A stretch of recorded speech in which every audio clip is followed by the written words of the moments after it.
안녕하세요. 시애틀에서 사는 50대 후반 여자입니다. 지금은 강원도 어느 산골에서 한옥에서 쉬고 있어요. 1년의 절반 정도는 여기서 머물 예정이에요. 누가 집을 지었는지 정말 편안합니다. 하지만 눈물이 자꾸 흘러내립니다. 가슴에 차가운 돌덩이가 있는 것만 같고요. 억울하고 분하네요. 불쌍하고 가엾은 제 아들이 갑자기 죽었다는 소식을 들었어요. 그것도 1년 전에 말이죠. 결혼도 해서 잘 살고 있을 줄 알았는데요. 그래서 며칠간 잠도 못 자고 밥도 못 먹고 있습니다. 살아도 산 것이 아니네요. 세상이 무너지는 것만 같아요. 그런 소식을 전해주지 않았던 전 남편의 뒤통수를 갈겨주고 왔지만 그런데 무슨 소용입니까? 아들이 죽었는데 말입니다. 여기라도 사연을 남기면 이 슬픔이 조금 가실까 이야기를 남겨봅니다. 저는 엄마도 아닙니다. 죄인이라고 말해도 쌀 정도로 형편없습니다.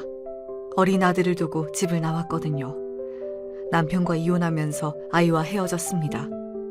눈을 감으면 10살짜리 어린 아들을 두고 나올 때가 선합니다. 그날은 먹고 싶어 하던 자장면을 사주고 로봇 조립도 하고 퍼즐도 맞추다가 잠이 들었어요.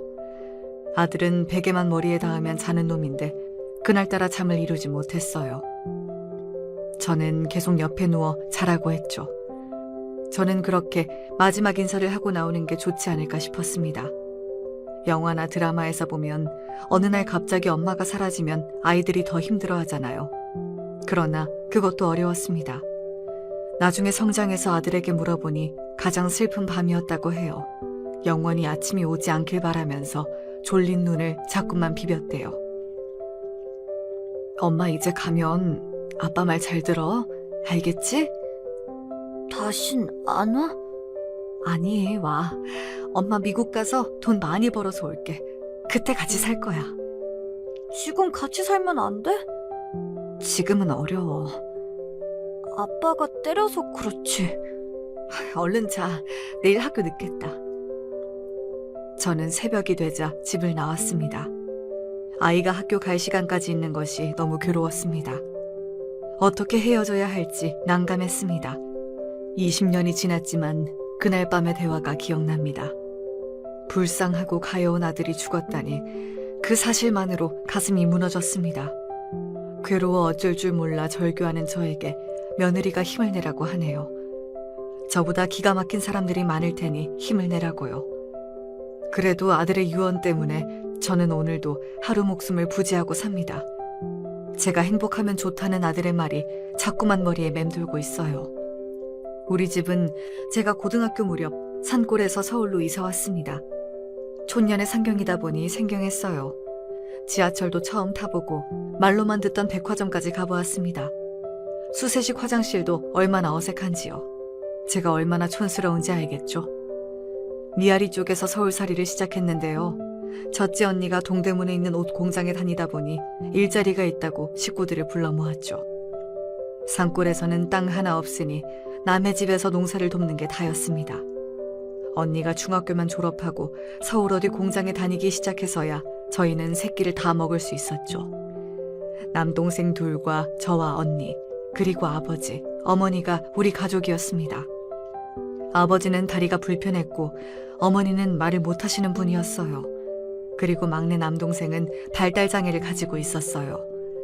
그런 장애가 우리 가족의 치명적인 결함이었습니다. 아버지와 어머니 둘 다 크고 작은 사고를 겪으면서 생긴 일입니다. 하지만 남동생이 정신적으로 부족한 상황이 되자 사람들은 병신내 가족이라고 했어요. 언니는 그럴 때마다 화를 냈죠. 그래서 시골 마을에선 살 수가 없다며 서울로 무작정 올라가 규모가 작은 옷 공장에서 일을 시작했어요. 적어도 서울에서는 대놓고 병신가족이라고는 안 했어요. 우리 가족한테 관심이 없었던 거죠. 일단은 막내를 장애학교에 보낼 수가 있었어요. 언니는 공장에서 일을 했고 어머니는 식당에서 일을 시작했어요. 다리를 저는 아버지는 일을 구하지 못했어요.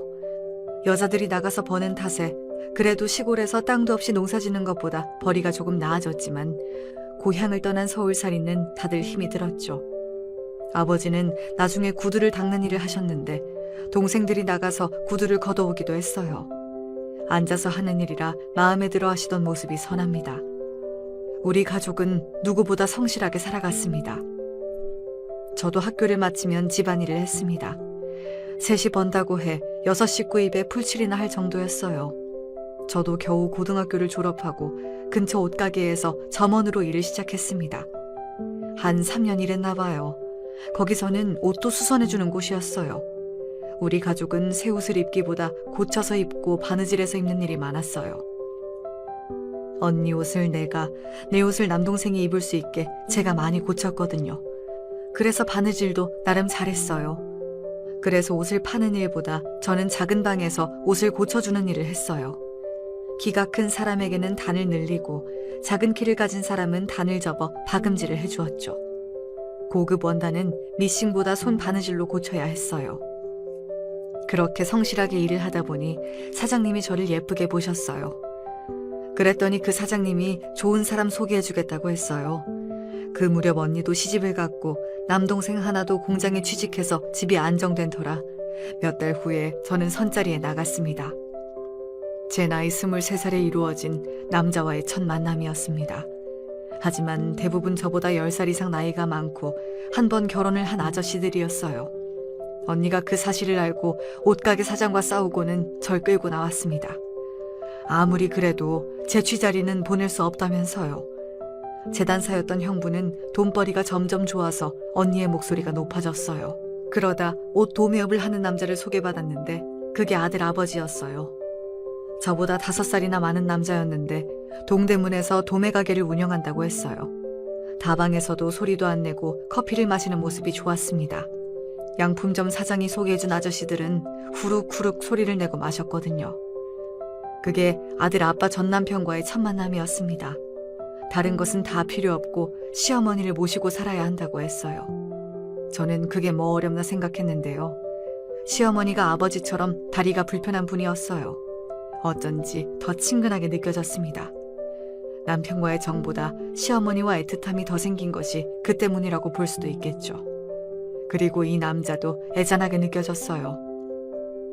부모의 몸이 불편하면 자식들은 마음이 불편합니다.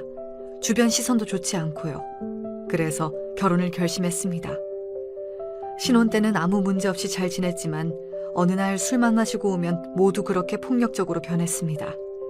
옷가게에서 일한 것이 맞느냐부터 전에 사귄 남자들 다 불어라 등 이상한 말만 했습니다. 언니가 와서 애는 남자고 뭐고 남편이 처음이라고 해도 믿지 않았습니다. 남편은 평소에는 예의 바르고 얌전한 사람이지만 술만 먹으면 인격이 변하듯 이상해졌어요. 문제는 또 하나가 있었죠. 언니한테 기분이 나빴던 옷가게 사장이 제 결혼식에 왔었는데 제가 남자에게 인기가 많았다며 얌전한 고양이 부뚜막에 먼저 올라간다고 겉만 봐서는 모른다고 했대요. 일부러 그랬는지 아니면 우리에게 양심이 있었던 건지는 저도 파악이 되지 않아요. 오죽하면 언니가 다시 가서 따져 물어도 그런 말 한 적이 없다고 한 걸로 봐서는 의도적으로 한 이야기 같았어요. 하긴 제가 그만둔다고 할 때도 언니가 소개해준 남자가 얼마나 좋을지 두고 보겠다고 했거든요. 자기가 소개한 제 취자리라도 그 남자가 공부도 시켜준다고 했다며 좋은 데로 시집가라고 했어요. 지금이면 명예훼손으로 고소라도 하죠. 억울하고 화가 났어요. 하지만 그때는 저도 사회 경험이 없다 보니 대꾸도 못했습니다. 아무리 옷가게 사장이 한 말이 마치 증거라도 있는 것처럼 남편은 저에게 화를 냈습니다. 소개해준 언니에게 좋은 여자 맞는지 입증하라고도 했어요. 도둑이 제발 저린 것처럼 남편의 사생활이 어지럽다 보니 저도 그런 여자로 생각된 모양입니다. 남편의 사생활이 복잡하다는 것도 아들을 낳고 알았거든요. 그때 언니가 얼마나 미안해하던지. 하지만 결혼 선택은 제가 한 것이니 누굴 원망할 수나 있는 차원이 아니었습니다. 인기 많은 여자. 그 말에 남편은 슬슬 본색을 드러냈습니다. 낙이 몇 대가 나중에는 아무거나 잡히는 대로 때리기 시작했어요. 시어머니가 말리려고 해도 다리가 불편하니 그것도 쉽지 않았죠. 시어머니가 못 들어오게 문을 잠그고 저에게 폭력을 행사했습니다. 폭력의 정도가 심해지자 저는 형부에게 도움을 요청했죠. 형부는 남편 가게로 찾아가 흠씬 패주고 온 적이 있어요. 사람들 우르르 몰고 가서 으름장도 놓았고요. 한 번만 더 때리면 죽여버린다고 경고도 했대요. 그런 일이 있으면 그 후 몇 달은 잠잠하기도 했어요. 남편 가게는 밤에 시작해서 아침에 끝납니다. 전국 각지에서 옷 소매업을 하는 사람들이 옷을 사러 오는 곳이니 한밤중에 손님이 가장 많아요. 퇴근은 아침 9시나 10시인데 그때부터 여는 술집도 있어요. 거기서 오후 2시까지 술을 먹고 오기도 했어요. 저는 그럴 때면 일부러 저는 동네 놀이터로 나갔습니다. 이럴 줄 알았으면 옷가게 사장이 권해준 배 나온 아저씨를 만나나 볼 걸 하는 후회도 했지만 거기라고 제 신세가 별반 달라지지 않았겠죠. 언니가 남편에게 술 좀 먹지 말라고 말려봐도 소용이 없었어요. 그렇게 오후 8시쯤 일어나 밥을 먹고 다시 가게로 나가는 것이 남편의 루틴인데요. 남편과 정답게 이야기를 나눈 시간도 별로 없었어요. 밤에 나가서 아침에 들어와 자다가 나가는 게 일이었으니까요. 술을 안 마시면 자기 어머니에게도 잘하는 효자 아들인데 술만 마시면 저를 붙잡고 시비를 걸었어요. 미친 사람처럼 변하는 모습에 저는 요즘도 술이 싫어요. 너 시골에서 사고 쳐서 서울 올라온 거지? 대답 안 해? 그리고 밤에 어디 싸돌아 다녔어? 집에 종일 있었는데요. 그리고 언니가 공장에 다녀서 서울로 올라왔다고 몇 번을 말해요. 아니 집에만 있었다고요. 어머니에게 물어보세요. 제가 어딜 나갔다 왔는지 종일 어머니랑 함께 있었다니까요. 그만 못하니? 애 종일 나랑 있었어. 도대체 왜 그러는 거야? 제가 보기엔 때릴 명분을 찾는 게 보였습니다. 심심하면 똥개 괴롭히듯 방 안에 앉아있는 제가 못마땅한 것 같았어요. 그렇게 내가 싫어요? 왜 나만 보면 으르렁거려요? 시끄러워, 이 나쁜 년아. 왜 그러냐고요? 왜 나빠요, 내가? 당신 엄마 모시고 사는데. 지금 생각하면 남편은 돈이 필요한 모양이었어요. 그때 형부가 돈을 조금 만진다는 소문이 있었는데 자기한테 빌려주지 않는다고 투덜거렸어요. 그 후에는 술 먹고 괜히 시비를 걸었습니다. 제가 걸음을 이상하게 걷는다고 머리통을 때리고 아침에 자기 보고 웃지 않는다고 뺨을 때린 적도 있었어요. 그러다 언니가 돈을 빌려주면 몇 달간은 잠잠했습니다. 그래서 전 언니와 형부에게 돈을 빌려주지 말라고 했습니다. 그 돈으로 가게에 투자하는 것이 아니라 술 먹는데 탕진했기 때문이에요. 술 먹고 마구 때리면 저는 이혼하겠다고 소리를 질렀고 시어머니도 저랑 함께 나간다고 남편에게 말했어요. 그러면 남편은 몇 달간은 술을 먹어도 때리진 않았습니다. 누군가는 왜 때리는 걸 다 막고 앉아있냐고 하더군요. 도망을 치던지 이혼을 하던지. 하지만 문 밖에서 아우성 치면서 저를 구해내려는 시어머니가 있었기 때문입니다. 함께 살던 시어머니가 방패가 되어 주셨어요. 제가 울고 있으면 지금 사는 집을 저에게 주신다며 도망가지 말라고 빌기도 했어요. 그게 너무 불쌍했어요. 제가 더 불쌍한데 그것도 모르고 말입니다. 또 이혼하려고 마음먹으면 어떻게 알고 남편이 순한 양이 되기도 해요. 그러면 또 미루게 되는 거죠. 인간은 망각의 동물이라고 하잖아요. 그러다 남편이 술에 취해 개가 되면 후회하죠. 변명하자면 그때는 이혼이 그렇게 쉬운 시절도 아니었고 제가 결혼할 당시 다리가 불편한 아버지가 건강에 문제가 생기셨어요. 그러니 이혼 이야기는 엄두가 나지 않았어요. 언니와 형부가 병원을 모시고 다녔지만 결국엔 손을 쓰지도 못한 채 돌아가셨어요. 말 못하던 엄마도 뭐가 그리 서러운지 아버지가 가시자마자 시름시름 앓다가 아버지 곁으로 가셨어요. 제가 결혼하고 얼마 지나지 않아 벌어진 일이었어요. 이럴 줄 알았다면 시집을 가지 말걸. 저는 많이 울었습니다. 결혼 초에는 부모님의 신체 결함이 저를 위축시켰어요. 임신했는데 애가 병신이면 가만 안 둔다는 남편의 말에도 저는 묵묵히 앉아 있었죠. 아버지, 어머니 어릴 때 당한 사고 충격으로 몸에 문제 있는 거지 선천적으로 문제가 없었거든요. 하지만 시어머니는 달랐어요. 태어날 때부터 다리에 문제가 있었다는데 그걸 알면서도 일부러 생트집을 잡았습니다. 네가 이해해라. 제가 어릴 때는 병신 엄마 때문에 놀림을 많이 받았어. 왜 저만 이해하면 돼요? 어머니가 맨날 그러니까 남편이 더 그럴지도 몰라요. 내가 병신이라서 그래. 그 병신 소리 그만해주세요. 저 진짜 싫어요. 미안해, 미안하다. 뭐 먹을래? 너 좋아하는 부추전 해줄까? 고기 볶아줘? 어머니, 앉아 계세요. 제가 할게요. 그거 드시고 싶으세요? 부추전이요? 시어머니는 제가 좋다고 했어요. 울다가도 금방 마음이 풀린다고요. 어머니도 남편을 말리다 다친 적도 있었어요. 어머니는 저와 어쩌면 동지애 같은 걸 느꼈는지 몰라요. 하지만 후에 제가 이혼하니 어머니가 달라졌어요. 동지애는커녕 저를 나쁜 엄마 취급하셨어요. 지금 생각하면 어머니는 그냥 제가 필요해서 달래주셨나 봅니다. 그렇게 시어머니가 미안하다고 달래주지 않았다면 제 결혼은 진짜 끝이 났을지도 모르죠. 술만 먹고 오면 말도 안 되는 핑계를 대고 행패를 부리는 남편. 그것만 아니면 결혼 생활은 최악은 아니라고 스스로 달랬죠. 결국 어머니가 남편에게 또 술 마시고 마누라 패면 당신께서 쥐약이라도 먹겠다며 엄포를 놓으셨어요. 그래서 그런지 또 얌전해졌어요. 저는 결혼하고 2년 만에 아이를 가졌습니다. 어머니가 쥐약을 들고 난리를 치니 그제야 정신이 들긴 했는지 저한테 미안하다고 사과도 했어요. 다행히 임신하니 초반에는 술을 마시지 않았어요. 시어머니의 강경한 태도와 새로 태어난 아들 때문에 남편이 변했다고 생각했어요. 술 먹고 들어오는 날도 거의 없었고 나름대로 착실하게 사는 것처럼 보였습니다. 다행이다. 애 낳고도 계속 너 때리면 이혼 생각했었어. 요새는 술은 안 먹고 오는데 퇴근이 늦고 아예 안 들어와. 밤낮이 바뀌는 직업이라 아침에 사우나에서 피곤이라도 푸나 보지. 저번에 내가 말했지? 우리 가족 다 미국으로 이민 갈 거야. 미국에서 세탁소 하기로 했어. 늦은 감이 있는데 동대문에서 같이 일하던 동생이 인수해준대. 일손이 부족하니 남동생 둘 다 데리고 가려고 해. 넌 괜찮겠지? 진짜 네 남편 계속 그런 식으로 굴면 이혼하고 미국에 데려가려고 했는데. 애 생기고 괜찮아졌어. 부모님이 돌아가시니 형제끼리 만나는 일도 거의 없어졌는데요. 그래도 언니는 남동생을 다 챙겼나 봅니다. 저는 제 몸 하나 건사하는 것도 힘들었거든요. 그래서 언니는 좋은 남자를 만났을까 싶네요.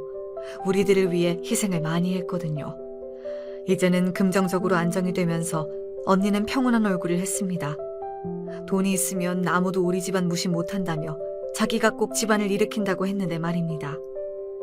성실한 형부가 재단사로 눈코 뜰 새가 없었고 애들도 셋이나 되는데 그 중에서 운동하는 조카도 있어 언니는 뒷바라지에 몰두하게 되었어요. 조카들의 미래도 그렇고 남동생들의 장래도 미국에서 시작하는 것이 좋다고 언니가 말했어요. 특히 장애가 있는 남동생은 좋은 교육을 받을 기회가 있다고 했으며 다른 남동생은 미국에서 형부의 일을 돕기로 했대요. 모두 평온해졌다며 언니는 저의 손을 잡았습니다.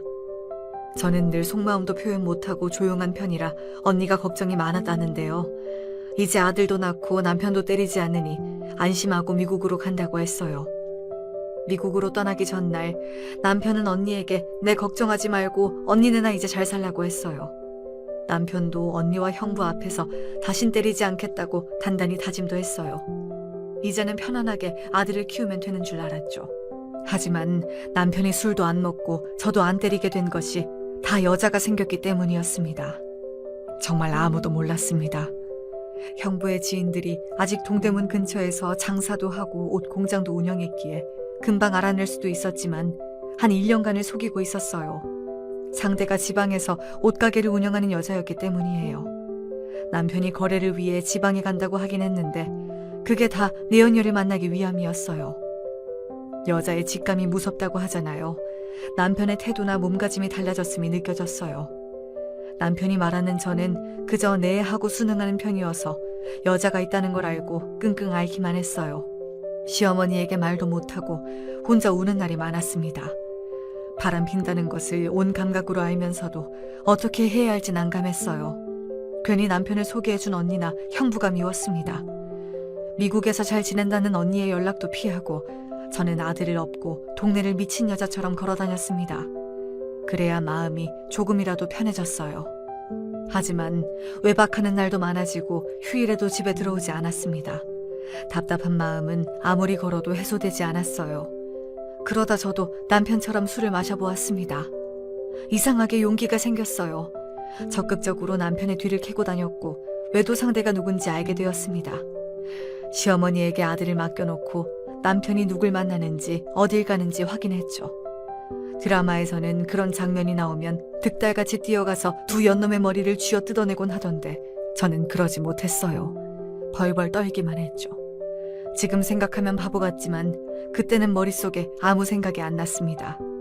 저는 남편이 내연녀랑 있어도 조금도 질투가 없을 줄 알았어요. 때리던 남자가 뭐가 좋겠어요. 하지만 질투가 아니었어요. 분노였습니다. 덜덜 분노를 어떻게 풀어야 하나 고민만 했죠. 대전 쪽에서 옷가게를 하는 여자였는데 저보다 5살이나 많았습니다. 남편 가게에서 옷을 떼어가던 여자는 나중에는 남편과 아예 살림을 차렸어요. 시어머니도 그제야 남편의 외도를 알게 되었지만 대책이 없었어요. 어머니는 시간이 지나면 들어오니 기다리자, 자식이 있는데 무슨 걱정이니 했지만 그건 말도 안 되는 일이죠. 어머니나 기다리는 거지 저는 그럴 여유가 없었습니다. 남편과 애정이 깊진 않아도 그래도 서로 지켜야 하는 의무와 아내로 저의 권리도 있잖아요. 저도 무작정 그 집으로 찾아갔습니다. 가방 안에는 집에서 쓰던 망치가 들어있었습니다. 저는 내연녀의 가게로 들어가기 전에 소주 한 병을 벌컥벌컥 마셨어요. 무슨 용기인지 남편처럼 술을 마시니 비슷한 행동이 나왔습니다. 그 여자의 가게와 살림을 망치를 들고 깨고 부셔버리기 시작했어요. 그 뒤에 남편이 가게로 들어왔는데 저한테 뭐라고 하지 못하던데요. 평소 순한 여자가 그렇게 나오니 남편도 놀란 모양이었어요. 아무 말 없이 다짜고짜 다 쾅쾅 밟아버렸습니다. 지금 그렇게 다 행패를 부리면 고소를 당할 텐데. 하지만 더 무서운 것이 그 내연녀였습니다. 그 여자는 제가 그러면 그럴수록 웃기만 했어요. 소름이 돋았어요. 그 여자가 보기엔 저는 순진한 주부처럼 보였나 봅니다.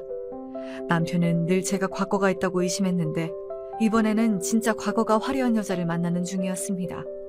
술집에서 일한 경험이 있는 여자였고 애까지 있었어요. 저는 말도 없이 가게 살림을 망가뜨리고 나자 그 여자와 남편은 아예 대놓고 바람을 피웠어요. 제가 망치로 둘이 만나라고 쾅쾅 선언한 것이 아닌데 말이죠. 하지만 가게 주변에 바람 핀다는 소문이 도니 여자는 가게를 접어버렸어요. 아범이 병원에 있대. 얼른 가봐라.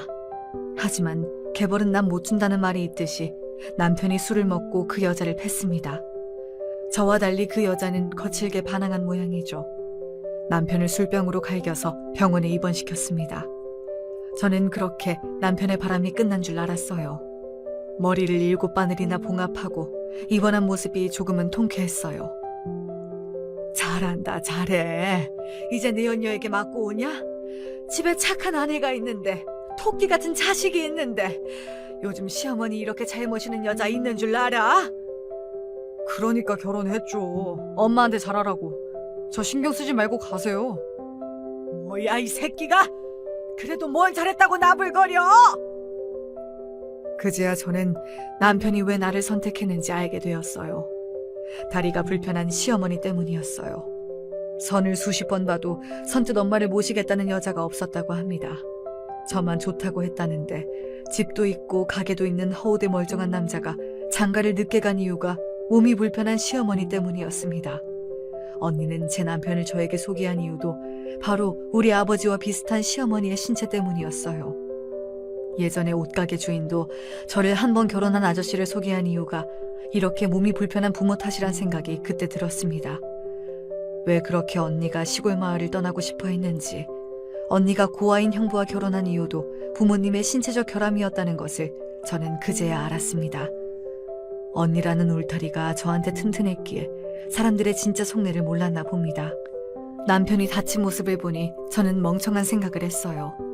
남편이 돌아올 줄 알았습니다. 바람도 이해하고 받아주려고 생각했어요. 미련했죠. 그 불륜 남녀는 서로 떨어질 수 있는 사이가 아니었어요. 두 사람은 서로 너무 닮아서 헤어질 수가 없는 존재였나 봅니다. 바퀴벌레처럼 헤어지지 않더군요. 결국 동대문 가게를 정리한 남편은 대전에서 큰 카페를 차렸다고 했어요. 그리고 집에 오지 않았습니다. 그때가 아마 아들이 5살 무렵이었어요. 한창 아빠를 찾는 시기인데 우리 아들 곁에는 남편이 없었습니다. 언니는 저보고 이제 헤어지라고 했어요. 하지만 저는 죽어도 이혼 안 한다고 했죠. 이혼하면 두 사람만 좋은 거잖아요. 내가 미쳤다고 그런 짓을 할까 싶었습니다. 하지만 남편은 이혼도 요구하지 않았습니다. 그저 그 여자와 함께 살아가고 있었어요. 이혼하면 시어머니를 모실 사람이 없었던 것입니다. 엄마를 맡길 사람을 찾는 것이 결혼이 아닌데 저는 그때부터 남편에 대한 미움이 자리 잡았습니다. 어린 자식이랑 몸 불편한 늙은 엄마를 저한테 맡겨두고 저는 좋아하는 여자랑 살다니요. 미국에 있던 언니가 한국까지 나왔습니다. 그 새끼 안 되겠네. 이제는 여자까지 생겨? 너 당장 헤어져. 아들은? 데리고 와. 우리가 키우자. 미국으로 건너와. 가서 일자리 구하고 남자도 많아. 이 미친놈이 사람 패더니 여자가 있어? 내가 미쳤지. 그런 개쓰레기를 소개하고. 내가 미쳤어. 그래, 이제 언니가 다 책임질게. 가자, 일어나. 너랑 조카 하나 내가 책임진다. 넌 쓰레기 밑에서 자식 키우고 싶어? 당장 끝내. 사돈, 그건 안 돼. 그 얘기를 들은 시어머니는 돌변했습니다. 아들을 절대 주지 못하니 나가고 싶으면 너나 나가라 하더군요. 이씨 집안 자손을 어디로 돌리냐며. 그 말도 일리가 있죠. 하지만 저는요, 제 인생은요, 하고 오니까 시어머니가 조금만 기다리면 아들이 돌아올 수도 있다고 했어요. 저는 기차를 타고 대전으로 내려갔습니다. 멀리서 남편의 카페를 바라보고 있었죠. 가서 다 엎어버리고 남편을 데려오고 싶었습니다. 하지만 남편이 제 모습을 보았는지 오히려 저를 끌고 골목으로 들어갔습니다. 야, 내가 생활비 줬지. 애 양육비도 주고. 근데 왜 왔어? 이러곤 못 살겠어요. 그래서 이혼이라도 한다고? 아니, 집에 가요. 어머니도 기다리고 정우도 아빠 찾는다니까. 난 너랑 살기 싫어. 그냥 여기 있을래. 이혼은 복잡하니까 일단 이렇게 살자. 그럼 난 이렇게 평생 살아요? 당신 데리고 갈 때까지 이 카페에 매일 올 거야. 알아? 이혼해도 자식을 데리고 가지 못하면 저는 이대로 살아도 좋다고 생각했어요. 남편은 제가 며칠 그러다 말겠지 싶었는지 말없이 카페로 갔어요. 저는 3개월 동안 매일 카페 문을 열리는 시간에 그 앞에 서 있었습니다.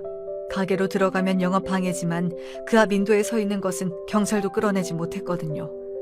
남편의 내연녀는 저만 보고 인상을 찡그렸고 사람들은 제가 거기 왜 서 있는지 처음엔 몰랐지만 차츰 제가 남편의 아내이고 지금 내연녀와 카페를 차렸다는 것이 알려졌어요. 당연히 가게에 손님이 떨어졌죠. 무슨 생각인지 남편은 저를 데리고 집으로 돌아왔습니다. 너 내가 가만히 있으라고 했지. 근데 왜 이러는 거야? 죽고 싶어? 나랑 그렇게 살고 싶으면 살아줄게. 그 대신 넌 내 손에 죽는다. 저는 함께 잘 살 수 있다고 생각했지만 남편은 술을 마셨고 저를 때렸습니다. 아이에게 그 모습을 안 보여주고 싶었지만 남편의 폭력은 점점 강해졌어요. 내연녀를 만나기 위해 대전에 내려가지 않으면 술을 마셨습니다. 그렇게 멍투성이가 된 저를 또 때리던 남편 앞을 어머니가 막아섰습니다. 둘이 갈라서라. 너 정도 못 붙이고 애 엄마는 남편 없이 살 수 없다고 하고 이렇게는 못 살아. 그러다 애 엄마 죽는다. 죽어. 그러니까 카페 앞에 왜 서 있어?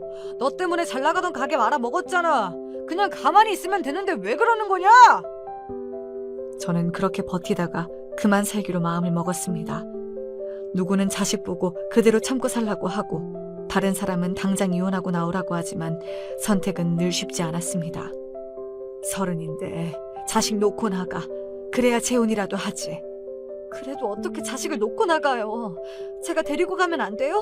저 재혼 안 하고 애만 키울 건데요. 네가 먹고 살 순 있어? 우리는 땅도 있고 집도 있는데 넌 없잖아. 내가 위자료 챙겨줄 테니 가라. 그게 너 사는 길이다. 내가 우리 아들하고 손자만 생각해서 너 붙잡아두고 싶지만 네 인생 불쌍해서 안 돼. 얼른 갈라서. 하루에도 몇 번씩 짐을 싸서 나갈까 하다가도 자식이 밟혀 다시 주저앉을 때가 많았습니다. 그러던 중 남편의 내연녀에게서 전화가 왔습니다.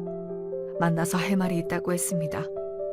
드라마에서 많이 보던 장면처럼 여자를 다 뜯어주면 속이 후련해질까 싶더군요. 하지만 내연녀는 너무나 당당했습니다. 카페 손해가 얼만 줄 알아요? 그게 나한테 할 말이에요? 내가 저번에 가게 부신 것은 이해했잖아요. 그거 미안한 마음이 있어서 그랬어요. 하지만 한 번으로 끝내야지. 이렇게 길게 이어지면 어떡해요. 아무튼 그 일로 저희 손해가 막심해요. 그래도 다시 한번 호프집 오픈해요. 거기마저 오시면 안 돼요? 그 말 하러 온 거예요? 당신 남편하고 사업적 파트너예요. 말이 사업이지. 함께 살잖아요. 그거야 비즈니스 차원이고. 당신 남편이랑 결혼할 마음은 없어요. 그냥 그대로 계시면 돼요. 아니면 이혼이라도 할 수 있어요? 네, 합니다. 왜 못해요? 그렇게 하세요. 괜한 걱정했네. 미안한 마음은 없어요? 미안한 걸로 퉁 쳤잖아요.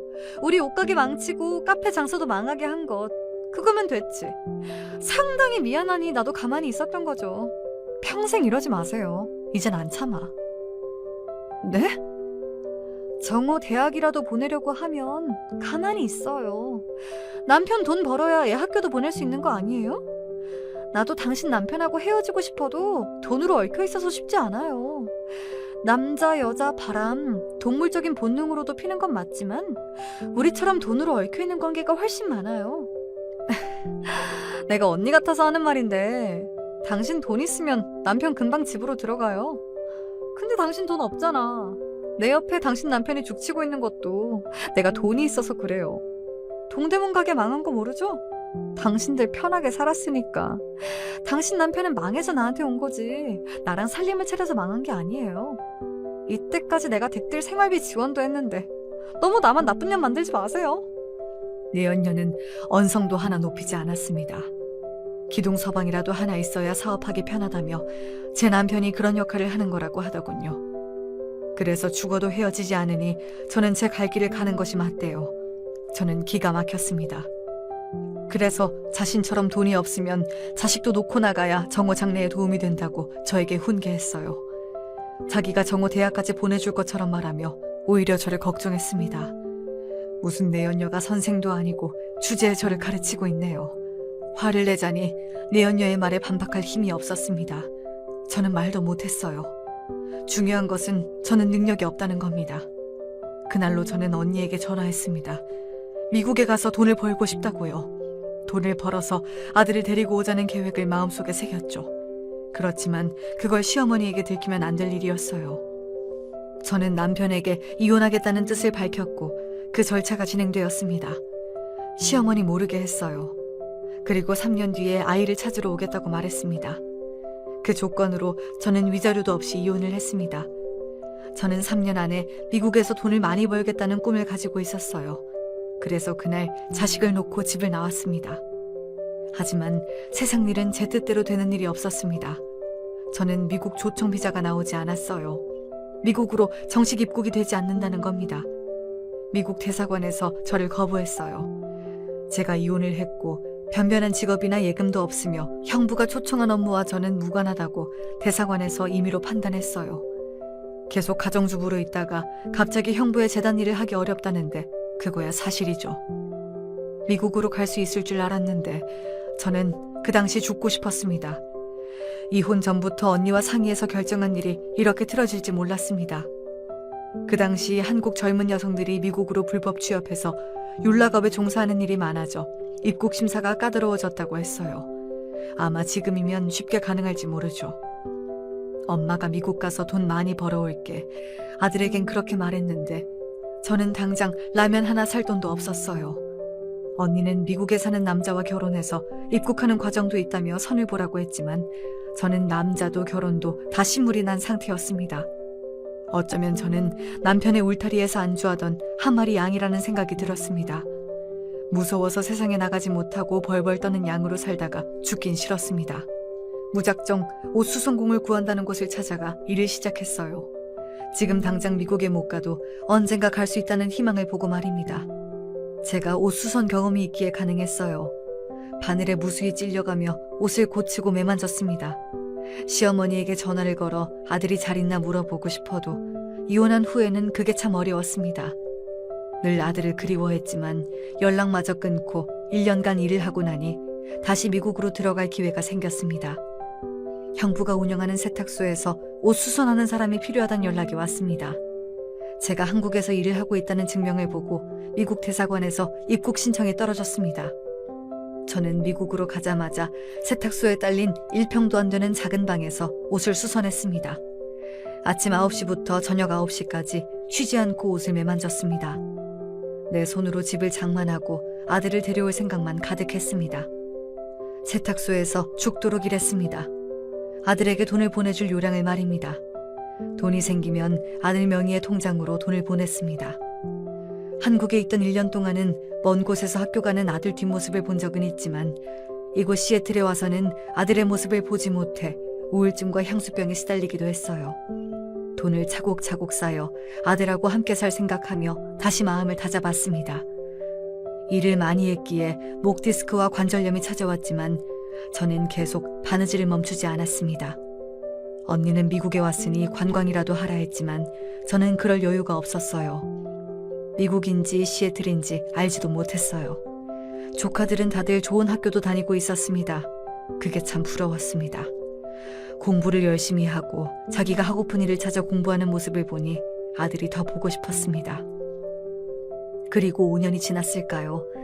아들이 중학교 다닐 무렵 저는 한국으로 전화를 걸었습니다. 아들, 엄마야. 이제 함께 살 수 있어. 엄마 명의 아파트도 있고 너 데리고 오려고 진짜 노력 많이 했어.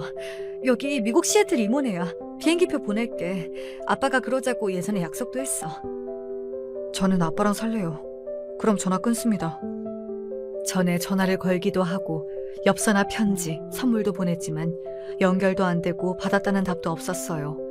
시어머니가 중간에서 다 가로막았습니다. 저의 전화나 선물을 받으면 애가 마음을 잡지 못하고 밥도 안 먹고 거부한다고 중간에서 전달하지 않았다고 해요. 그래서 그런가요? 아들은 저에게 쌀쌀맞게 대했습니다. 제가 아무리 전화를 걸어도 아들은 받지 않았어요.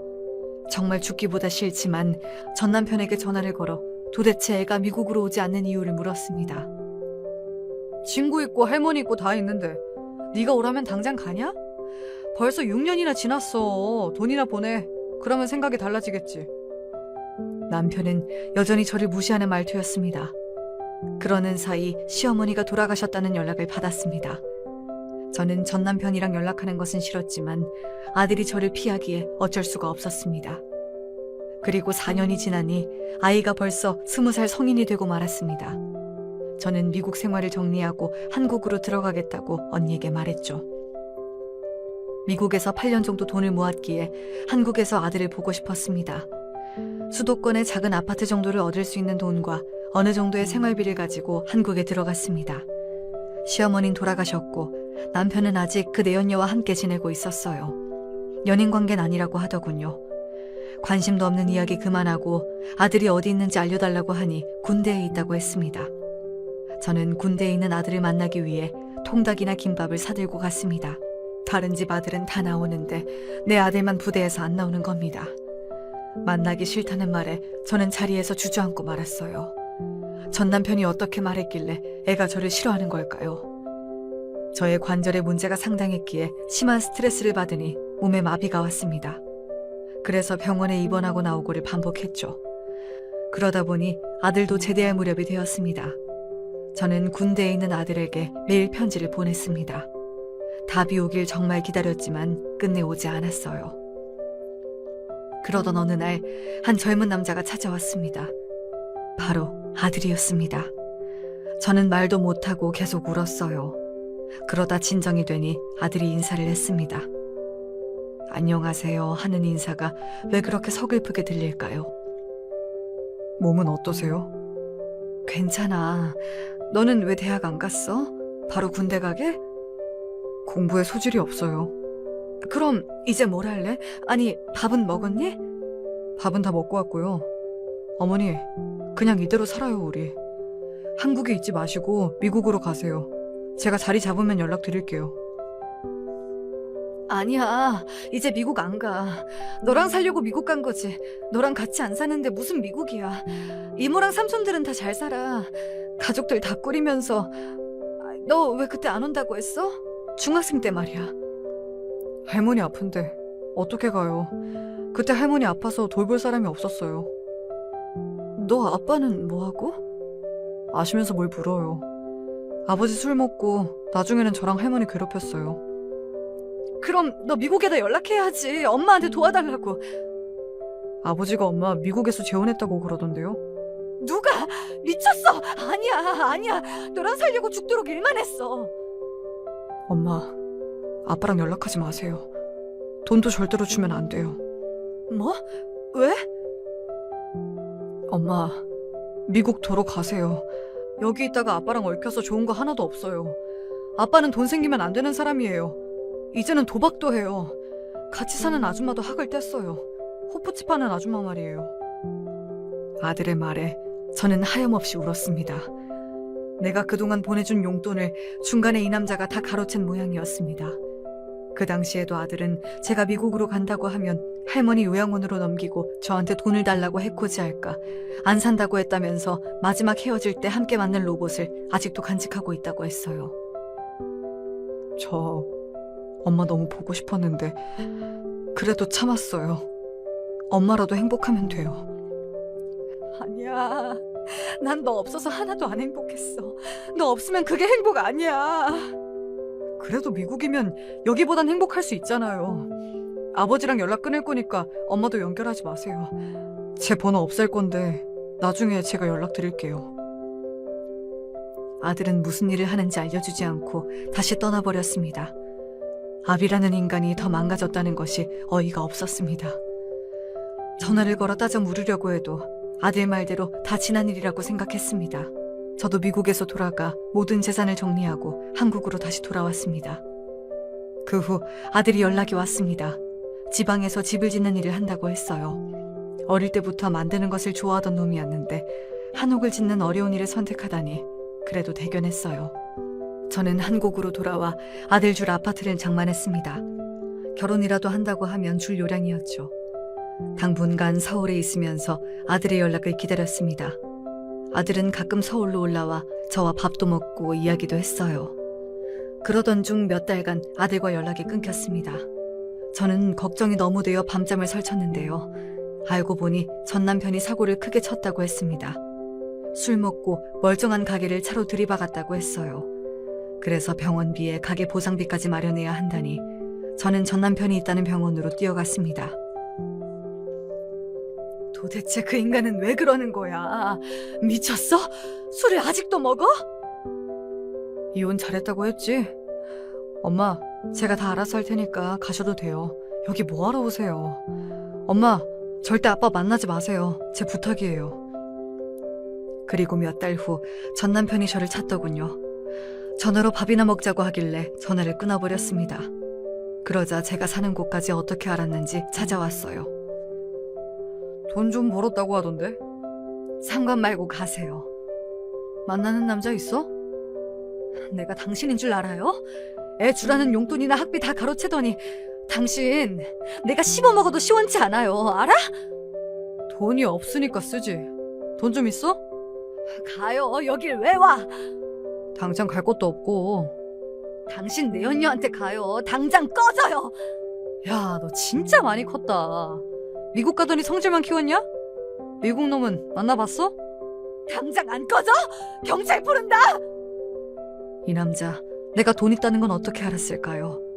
하긴 형부가 아직도 동대문 시장 사람들하고 연락을 주고받고 있으니 알게 되었을까요? 왠지 불안했어요.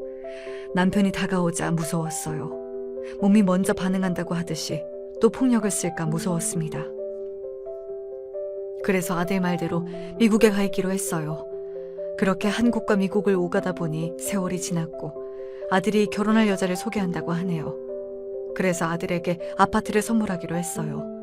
예전부터 제가 모아둔 돈으로 산 아파트 말이에요. 아들은 이곳저곳을 돌아다니며 집을 만들기에 서울에다 신혼집을 마련해도 나쁘지 않다고 했거든요. 전 해드린 것도 없어요. 아니야. 이렇게 잘 자란 것이 엄마한텐 선물이야. 고맙다, 아들. 저는 아들의 손을 꼭 잡았습니다. 문제는 결혼식이었는데 아들은 아내와 의논했다며 생략하기로 했대요. 아버지와 어머니 또 만나는 것도 싫고 결혼할 여자의 부모도 안 계신다고 했어요. 아들이 고백하기로는 벌써 함께 살기 시작했다고 하니 저는 오히려 미안했습니다. 얼마나 외로웠으면 그랬을까요?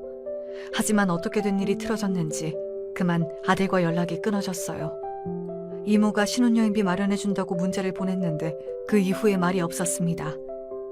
그리고 몇 달 만에 짤막한 문자가 한 통 오는 게 아니겠어요. 어머니, 저 잘 있으니 연락 당분간 하지 마세요. 이렇게 문자가 오니 저번처럼 남편이 사고를 쳐서 아들도 연락을 끊은 줄 알았습니다. 이럴 줄 알았으면 결혼할 여자의 번호라도 알아둘 걸 얼마나 후회했는지 몰라요. 아비가 사고를 친 게 분명하다 믿고 있었는데 시간이 지날수록 알 수 없는 불안감이 묘하게 느껴졌어요. 미국에 있었지만 말이에요. 도저히 참을 수가 없어 저는 한국행 비행기에 올랐습니다. 1년이 되기 전에 연락이 오는데 이번엔 아니었습니다. 저는 제가 사준 아파트로 향했습니다. 진작 찾아올 걸 후회하면서 말이죠. 딩동 제가 벨을 눌렀을 때 여자가 나왔습니다. 아마 아들과 같이 사는 여자 같았어요. 누구? 안녕하세요. 저 이정우 엄마입니다. 어머, 살아 계셨어요? 무슨 말이에요? 아니, 아버님이 돌아가셨다고. 나를? 네, 돌아가셨다고 하니 제가 연락을 못 드렸어요. 정우랑 연락이 안 돼서 결혼은 한 거죠? 모르세요? 왜요? 우리 정우 무슨 일 생겼어요? 여자는 갑자기 울음을 터뜨렸습니다. 한참을 울더니 아들이 한옥 지붕에서 실수로 떨어져 머리를 크게 다쳤는데 출혈이 멈추지 않았고 한 달을 사경을 헤매다 죽었다는 겁니다. 그 사람 죽었어요. 뭐라고? 그 사람 죽은 지 1년이 넘었어요. 아버님이 어머님도 돌아가셔서 안 알려도 된다고 했어요. 장례식장도 다녀왔다고 하셨던데요. 저는 부르르 떨고 있는데 엘리베이터 문이 열렸습니다. 전 남편이 나오는 게 아니겠어요. 저는 핸드백으로 전 남편의 머리를 내려쳤습니다. 미친놈, 죽어버려. 너 같은 걸 진즉에 이렇게 패 죽일걸. 인간 말종, 미친 새끼. 저는 온갖 욕을 퍼부어가며 그 남자를 팼습니다. 여길 어떻게 알고 왔어? 여기 내가 내 아들한테 사준 집이야. 내가 왜 죽어? 우리 아들 네가 죽였지? 그래, 네 놈이 죽였지? 불쌍한 내 아들 미친놈 네가 죽인 거라고! 저는 절규했고 가슴을 쥐어뜯었습니다. 내가 그때 아들을 데리고 나와서 반지방이라도 함께 살았으면 달라졌을까요? 이 인간이 보험금 저한테 안 주려고 안 알렸던 모양이에요. 한 달 동안 사경을 헤매다 간 아들이 너무 불쌍했어요. 자식 두고 나간 사람의 말로네요. 이렇게 가슴이 무너져 내릴 수가 없었습니다. 그딴 보험금이 뭐라고 말이죠. 저는 남편과 내연녀가 운영하는 호프집으로 달려갔습니다. 현수막을 들고 서 있었죠. 아들 보험금 타려고 전 부인한테 아들 죽음을 알리지 않는 죄. 그렇게 적어놓고 말입니다. 그런 곳에서 술 마시 날 리가 없죠. 결국 내연녀는 미친놈이라고 남편을 내쫓았습니다. 변호사에게 달려가 보니 아비가 아무리 자격이 없어도 자식의 보험 상속을 받을 수 있다고 하네요. 제 아들이 자식이 없다 보니 사실혼 자격이 되는 며느리와 전 남편, 그리고 저까지 돈을 나눠받을 수 있다는 말에 눈물이 흘렀습니다. 며느리는 죄송하다면서 우네요. 저는 아들의 보험금을 며느리에게 주고 나왔습니다. 아들이 떨어져 죽었다는 장소를 보러 갔습니다. 거기에는 아들의 손때가 묻은 한옥이 주인을 기다리고 있었습니다. 그 주인이 저라고 하네요. 지금도 여기에 살고 있는데요. 아들이 만든 집이라 그런지 조금 숨을 쉴 수 있네요. 아들과 함께 산 여자, 그 며느리가 말하길 이 한옥에는 추억이 있대요. 저랑 10살 때 마지막 밤을 보내면서 맞춘 퍼즐 그림이 바로 한옥이랍니다. 제가 혼잣말로 이런 데 살면 행복하겠다 했대요. 전 기억이 안 나지만 아들은 그게 가슴에 박힌 모양입니다. 이렇게 한옥을 지어 엄마를 살게 하겠다고요. 며느리가 보험금 받아 이 집을 샀습니다. 지금은 그 아이와 함께 살고 있는데 시집을 보내긴 해야겠죠. 이렇게 제 이야기는 끝이 납니다. 자식이 죽은 이야기 끝까지 들어주시고 감사해요. 전 남편인지 그 새끼가 감옥에 갔다는 이야기는 아직 안 했죠. 보험금 때문은 아니고 그렇게 거짓말을 남발하니 구속을 당한 모양인데 제 인생에서 영원히 지우고 싶습니다. 다들 건강하세요.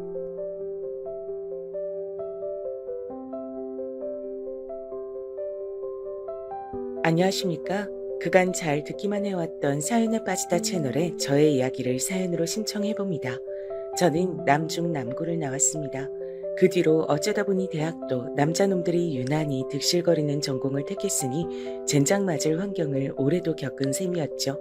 제가 그 중학교를 선택했던 건 단 한 가지 이유 때문이었습니다. 동철아, 넌 당연히 가련중학교에 갈 거지? 설마 다른 학교 생각한 거 아니지? 저는 아람중학교에 가고 싶다는 생각을 좀 하고 있었는데요. 굳이 왜 거길 가니? 거기까지 갈 필요가 있어? 가련중학교는 엎어지면 코다할 거리에 있잖아. 내가 너 이렇게 쓸데없는 소리 할까봐 미리 물어본 거야. 물어보길 잘했네. 아람중학교 같은 소리 말고 가련중학교에 가. 하지만 아람중학교가 교복이 더 폼이 난단 말이에요. 그리고 가련중학교는 이미지가 별로 안 좋아요. 양아치들이 많다 들었어요. 너만 양아치 짓을 안 하면 돼, 너만. 교복은 매일 입다 보면 뭐가 됐든 질리게 돼 있어. 엄마는 너 가련중학교에 가는 걸로 그렇게 믿고 있을게. 선생님한테도 그렇게 말씀을 단단하게 드려놔야겠어. 빼도 박도 못하게 해놔야지. 제가 얼마나 짜증이 났던지 모릅니다. 그 망할 놈의 남자 중학교를 간 것은 집과 가까워서 그랬습니다. 그리고 전 어머니를 거스를 수 없는 제 자신을 알고 있었습니다. 짜증은 부렸으나 감히 거역할 엄두는 못 냈어요. 어머니의 뒤엔 아버지가 계셨습니다. 아버지는 무서우신 분이셨죠. 어렸을 땐 특히나 범접이 불가능한 태산 같으신 분으로 여겨졌습니다. 전 아들이었으니 아버지의 무서움이 더 크게 다가왔던 것 같아요. 반항은 즉 죽음이었습니다. 얌전하게 저는 가기 싫어 죽을 것 같았던 못생긴 교복인데다 시커먼 남자놈들만 다니는 중학교에 진학을 하게 됐죠. 사실 그 중학교가 양아치 집합소란 저의 말은 거짓이었습니다. 그런 식의 소문이라면 대부분 중학교가 다 하나씩 달고 있었거든요. 하지만 저는 불행하게도 1학년 때부터 양아치가 되고 싶어서 환장한 놈들을 맞닥뜨리게 됐답니다. 자기들끼리 똘똘 뭉쳐서 소위 일진놀이란 걸 시작했고 무슨 인생의 대선배를 대하듯이 2학년, 3학년 형들에게 깍듯이 굴면서 파벌을 크게 늘려갔습니다. 생각해보면 우스운 일입니다. 불과 몇 주 전까지만 해도 초등학생이었던 녀석들이 교복을 입었다고 해서 난데없이 어깨에 힘을 주고 거들먹거리는 걸음걸이들을 하나같이 장착을 하며 다니는 꼬라지가 가당치도 않았죠. 저는 그런 무리와 어울려 다니고 싶지 않았습니다. 어머니의 말 맞다나 저만 양아치가 되지 않으면 되는 것이라고 생각했어요. 하지만 남자놈들의 세계란 것은 무식가리만치 단순했습니다. 야, 동철아, 너희 집이 좀 잘 산다면서? 너랑 같은 초등학교 나온 애들이 그러던데? 우리 집이? 글쎄다, 몰라. 난 모르는 얘기야. 너희 집 얘기를 네가 모르면 대체 누가 아냐? 그래서 너희 집 좀 사는 거 맞아, 아니야? 조금은 뒤늦게 양아치 무리에 편입을 한 녀석이 있었습니다. 그 녀석이 저와 같은 반이었기 때문에 양아치 무리에 끼고 싶어서 얼마나 환장을 하며 기웃거리다가 그곳에 일원이 되었는지 제가 어렴풋이 알고 있었죠. 그들의 사정에 관심을 안 두려고 노력하며 지내던 저조차도 알 정도였으니 웬만한 녀석들은 그 녀석의 행적을 다 알고 있었을 겁니다. 그 녀석은 성철이었는데요.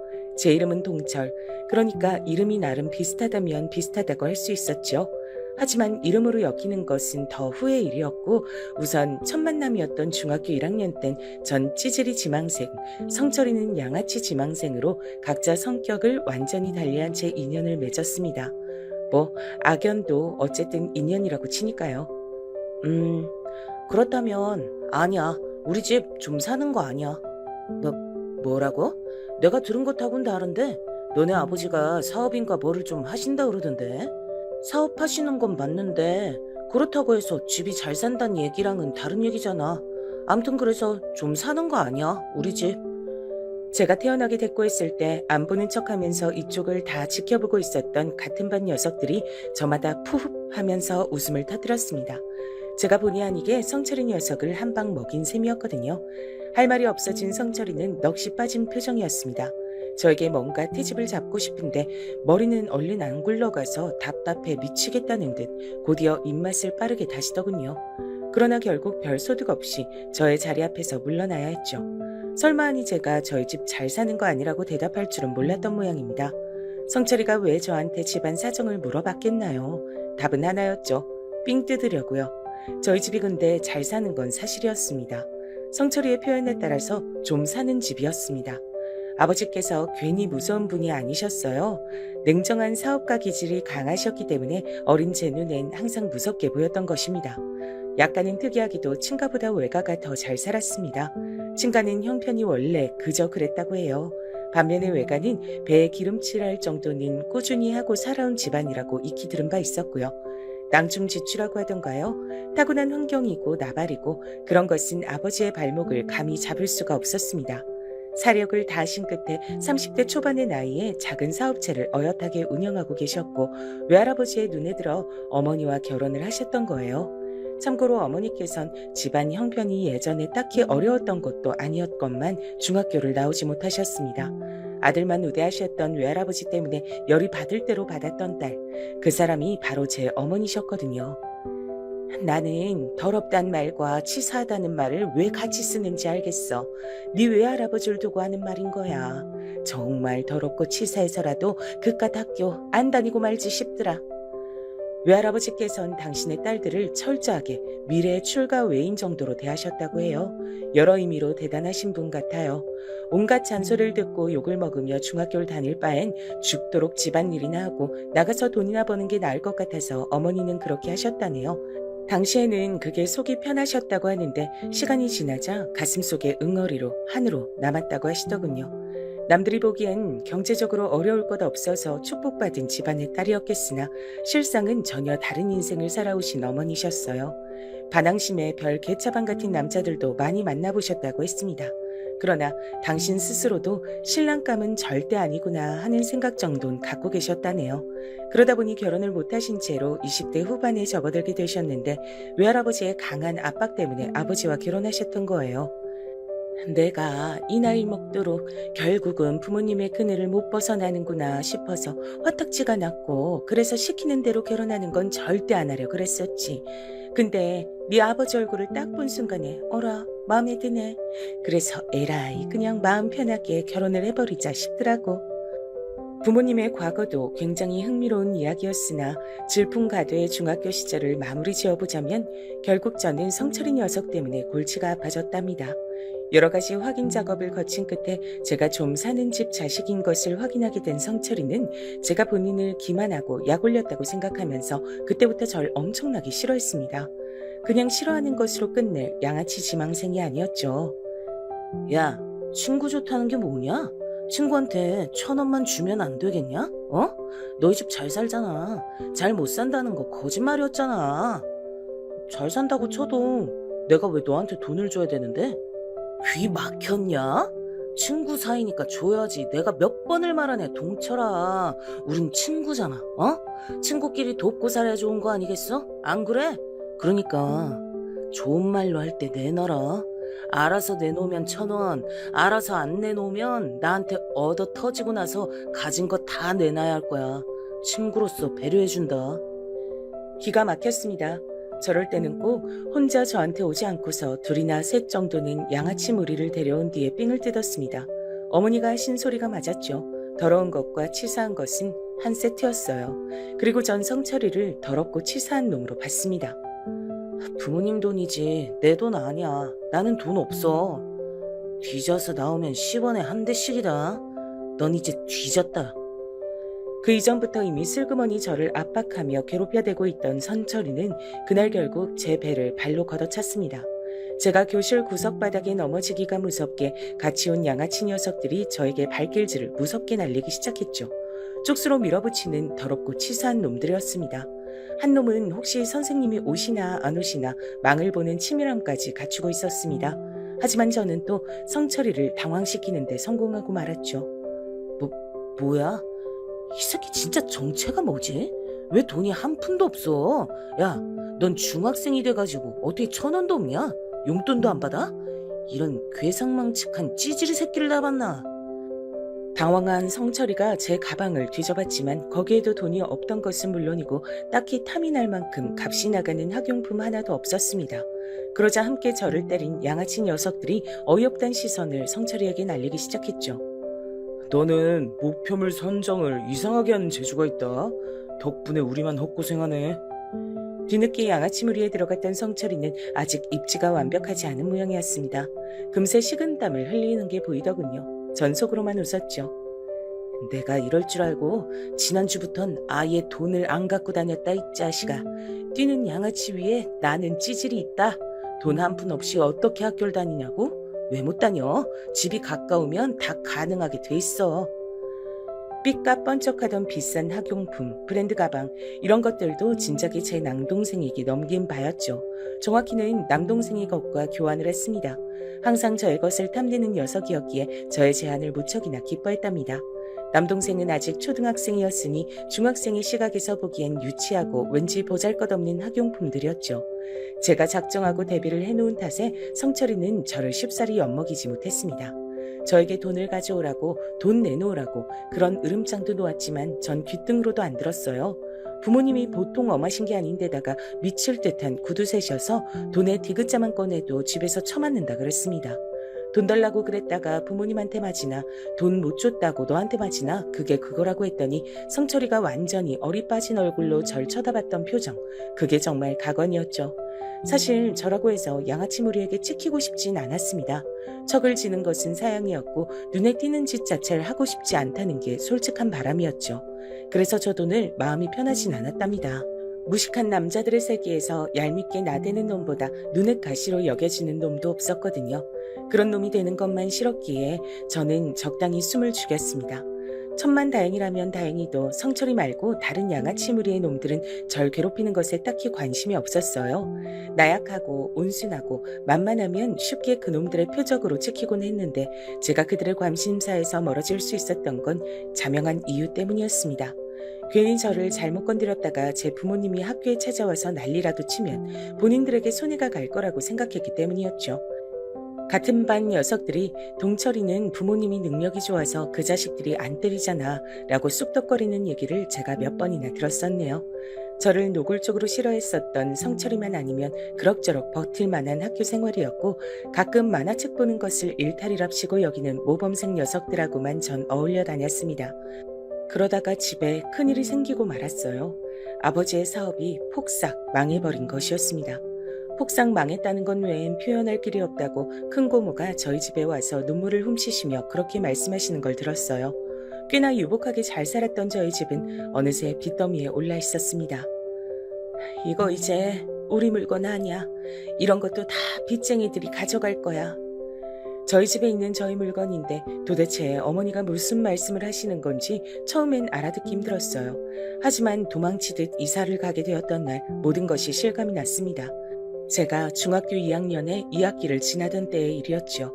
어둡고 습하고 왠지 모르게 그 안에 있기만 해도 기분이 우울해지는 것 같은 방 한 칸짜리 작은 집이 저희 가족의 새 보금자리였습니다. 이곳에서 가장 가까운 중학교에 제 남동생이 진학할 것이고 저 또한 그곳으로 전학 절차를 밟을 거란 얘기를 들었어요. 저에게 선택지는 없었죠. 제가 부모님을 잘 둔 덕분에 무사히 학교 생활을 할 수 있었던 것처럼 미성년자인 자식은 부모님을 따라 명과 운이 갈릴 수밖에 없었습니다. 그런 집에서 살기 싫었어요. 제 침대, 책상, 옷장 이런 것들은 모두 잃고서 이불 하나만 건졌다는 것도 여전히 믿어지지가 않았고요. 그때까지 평생 알아온 아버지의 모습은 태산이고 호랑이이고 승리자이고 언제까지고 기댈 수 있는 너른 등판이었습니다. 그러나 사업 실패라는 크나큰 몰락을 겪고 나신 아버지의 모습은 초라하고도 슬픈 것이었습니다. 답답함을 잔뜩 머금은 아버지의 눈빛에선 당신께서 추락을 겪으셨다는 그 사실보다도 그 추락에 처자식을 매달고 말았다는 죄책감이 더욱 크게 엿보였습니다. 제가 장남은 장남이고 둘째는 둘째인가 보다 싶더라고요. 저는 아버지의 그런 기색을 읽었고 애써 의연하게 구시려고 하는 어머니의 노력이 보였는데 남동생은 떼를 쓰기만 했습니다.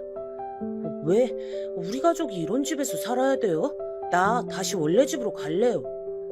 동훈아, 너 엄마가 또 이렇게 막무가내로 땡깡 부리면 혼낸다고 했어 안 했어? 너 진짜 혼나고 싶어서 이래? 다시 그 집으로 어떻게 가? 못 가. 그 집은 이제 우리 집이 아니야. 여기가 우리 집이야. 동훈아, 제발 철 좀 들자. 네가 아니라도 엄만 너무 힘이 들어. 엄마야말로 철 좀 들어요. 아빤 자꾸 담배만 피잖아요. 밖에서 담배만 피는 거 내가 다 알아요. 내가 봤단 말이에요. 나하고 형은 학교 열심히 다니는데 아빤 그런 것도 안 하면서. 엄마는 아버지를 혼내야지 왜 나를 혼내요? 철부지 남동생 앞에서 어머니는 말문이 크게 막히신 듯 보였습니다. 때로는 순수하기 때문에 어린 아이들이 어른들보다 되려 잔인하게 굴 때가 있다죠. 선과 악의 경계를 아직 모를 때라 그렇다고 하는데요.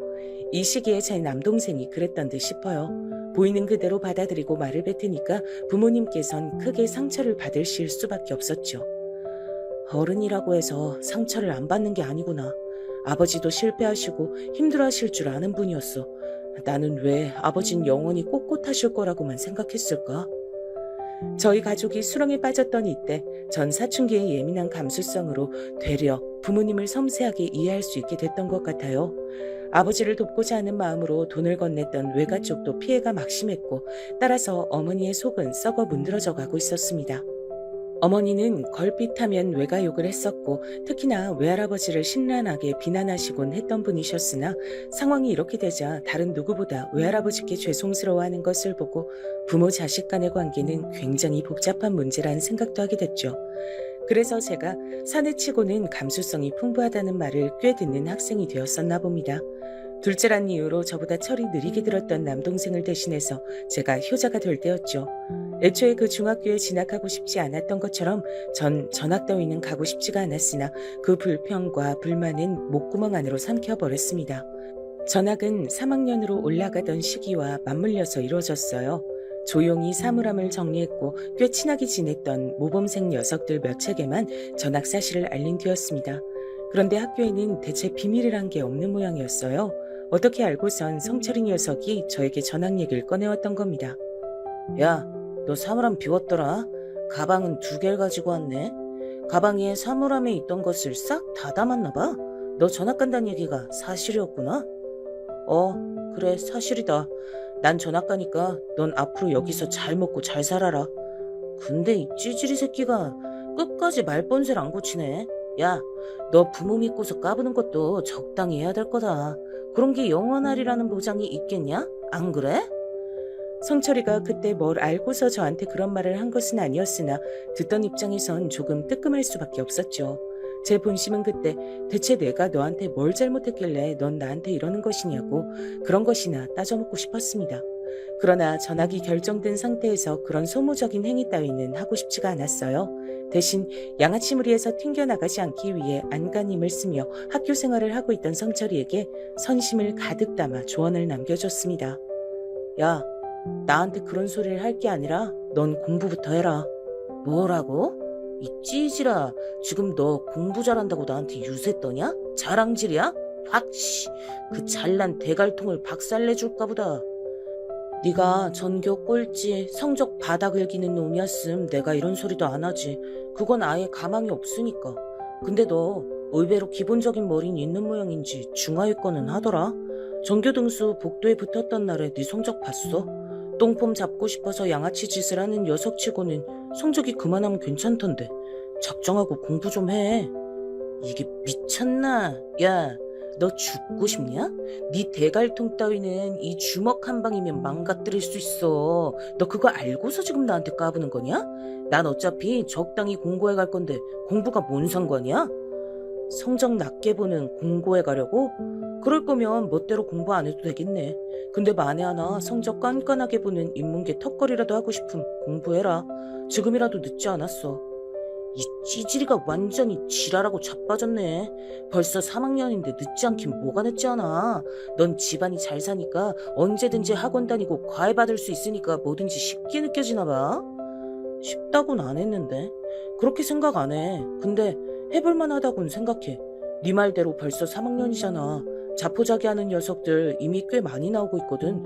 그리고 1학기 중간고사 딱 끝나자마자 거기서 절반 이상이 더 자포자기 할 거야. 포기하지 않고 끝까지 해보는 녀석이 진짜 백이 승자다. 여기까지가 내가 해줄 수 있는 조언이야. 너 하기에 달렸지. 이 재수없는 찌질이가 말하는 꼬라지 한번 진짜 두들겨 패고 싶어지네. 그렇게 잘난 척 해놓고 과연 네가 얼마나 어떻게 잘 사는지 어디 두고 보자. 나를 왜 두고 봐? 설마 날 또 만나려고? 그건 사양인데. 아, 그리고 마지막으로 꼭 해주고 싶은 말이 있는데, 야, 너는 양아치 짓이 진짜로 안 어울려. 안 맞는 옷이라고 짜샤. 성철이 녀석은 얼굴이 시뻘겋게 달아오른 채로 저를 진짜 죽여버리려 했습니다. 분명 그 손은 제 목을 조르기 위해 뻗어졌을 테죠. 간반의 차로 전 그걸 피했고 마침 선생님들이 그쪽으로 다가오셔서 전 벗어날 수 있었습니다. 가슴을 쓸어내리며 학교를 빠져나왔었죠. 다시는 발붙일 일이 없는 학교의 건물을 보면서 저는 괜한 오지랖을 부렸다고 후회했습니다. 하지만 성철이 녀석을 다시 만날 일이 아무래도 없을 테니 별일이야 있겠나 싶기도 했죠. 전학을 간 학교 역시도 남자 중학교였습니다. 시커먼 녀석들만 가득했죠. 그리고 이미 3학년이었기 때문에 전 적당히 겉돌기만 하면서 지내면 됐습니다. 용돈 한 푼 없이 학교를 다니는 절 보면서 몇몇은 제 궁핍한 수준을 알아차린 듯 했어요. 전 은근슬쩍 왕따를 당하게 됐죠. 중학교의 마지막 생활은 고요하고도 외로웠습니다. 저는 나름 명문으로 꼽혔던 어느 인문계 고등학교에 진학을 했어요. 그 정도는 저에게 가뿐했죠. 더 괜찮은 고등학교도 사실 합격할 순 있는 성적이었으나 그곳에 가지 않은 이유는 집에서 멀었기 때문입니다. 제가 어느 남자 고등학교에 입학한 것은 집에서 등하교하기에 수월하다는 이유가 컸었죠. 어느새 그 코딱지만한 어두운 공간을 아무렇지도 않게 집이라고 칭하고 있었습니다. 그런 지 꽤 되었다는 사실을 자각하고서 씁쓸하게 고등학교 생활을 시작하려던 저의 눈에 믿을 수 없는 광경이 들어왔어요. 배정받은 교실로 들어선 인물, 바로 성철이 녀석이었습니다. 너 설마 찌질이 새끼? 너 여기 입학했냐? 너야말로 여길 입학했어? 잠깐만, 너 설마 공부했던 거야? 내 조언대로? 이런 미친놈이 그 입 안 닥쳐?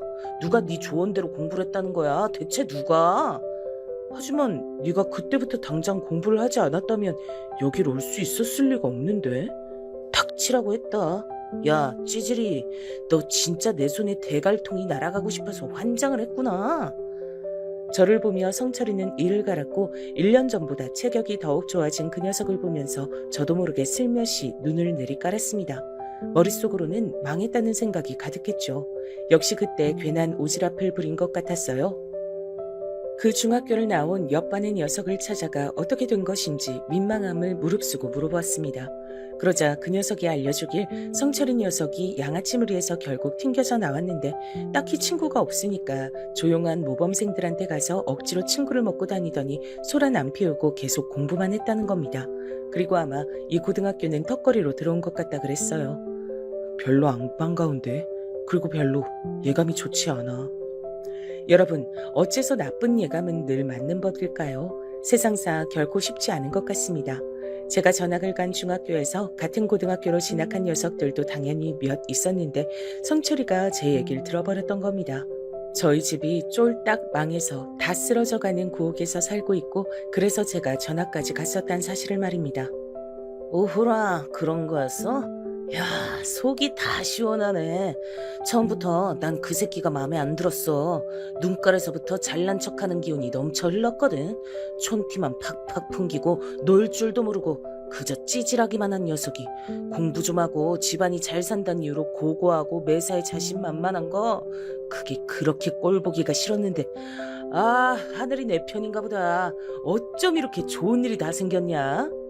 성철이가 신이 나서 그렇게 말하는 것을 목격한 녀석들이 한둘이 아니었습니다. 옆반 녀석이 저한테 다가와서 그걸 슬쩍 알려줬죠. 못된 성철이 녀석은 제 불행을 자신의 행복으로 삼았습니다. 제 상황이 즐겁고 고소해서 어쩔 줄 몰라 하더군요. 이제 거리낄 것이 없다는 듯 성철이는 저를 본격적으로 괴롭혀댔습니다. 솔직히 고등학생식이나 돼서 친구를 괴롭히는 것 너무 유치하고 저급하지 않습니까? 그 당시에도 저는 그렇게 생각했습니다. 상대할 가치도 없다고 여겨서 성철이가 저의 체육복에 저질스러운 욕을 매직으로 적어놓든 제 교과서에 우유를 붓든 제 사물함에 압정을 쏟아놓든 아님 대놓고 저를 발로 차며 낄낄거리든 그저 묵묵하게 굴었습니다. 따지고 보면 저는 성철이 녀석에게 실질적인 조언을 날려서 도움을 주면 줬지 나쁜 행동을 한 적이 없었습니다. 먼저 시비를 건 적도 없었고요. 그래서 성철이 녀석도 이러다가 말겠지 싶었습니다. 본인 스스로도 이런 걸 내심 부끄러워할 거라고 여겼습니다. 너 이제 부모백 없다면서? 가난뱅이 다 됐다면서? 꼴 좋다, 이 찌질이 새끼. 하지만 세상에는 남을 괴롭히는 것에서 희열을 느끼는 부류가 있더라고요.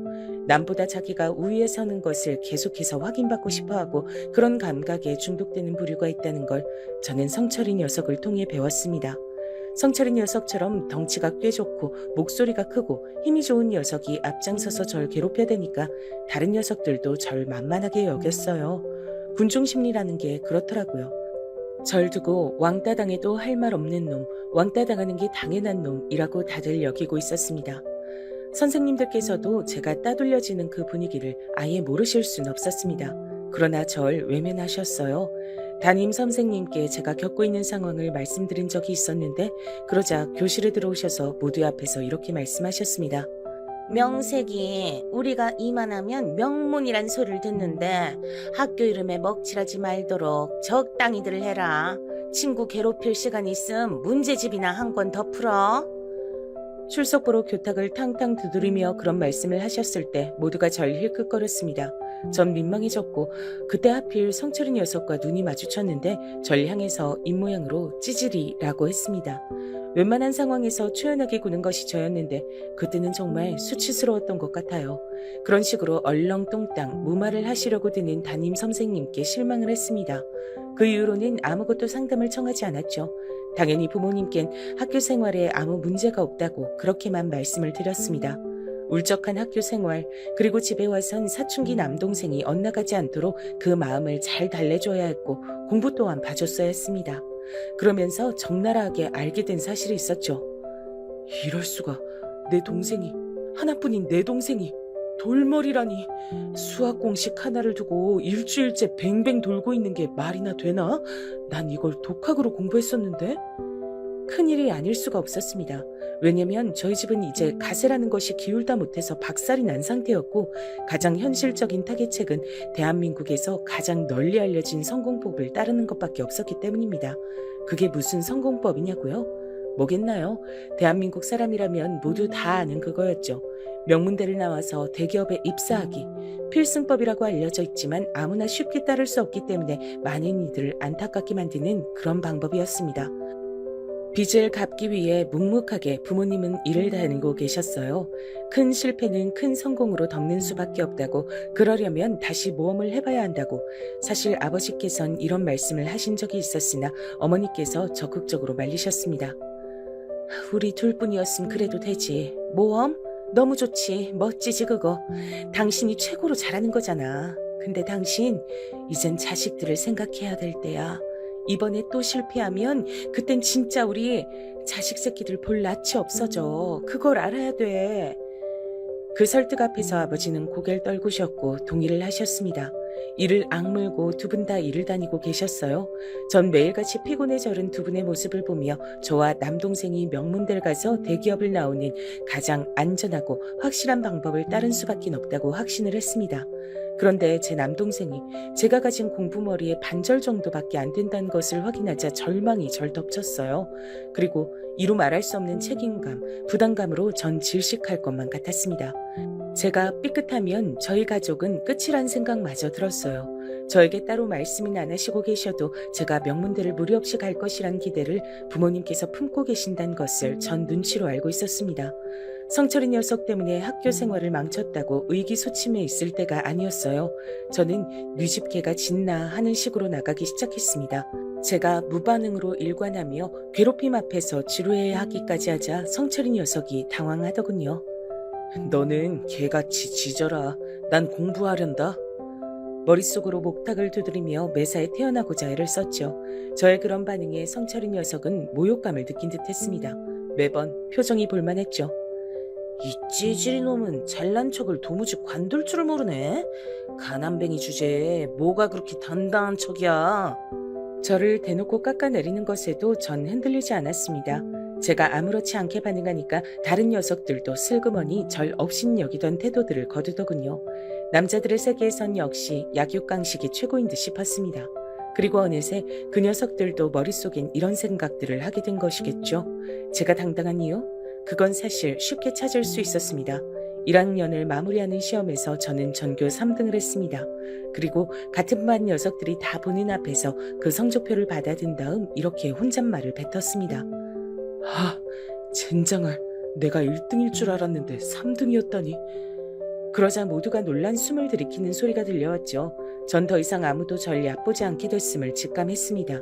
최종 성적표를 받아든 성철인 녀석은 깊은 침묵을 지킬 뿐이었죠. 성적이 개판이었으니까요.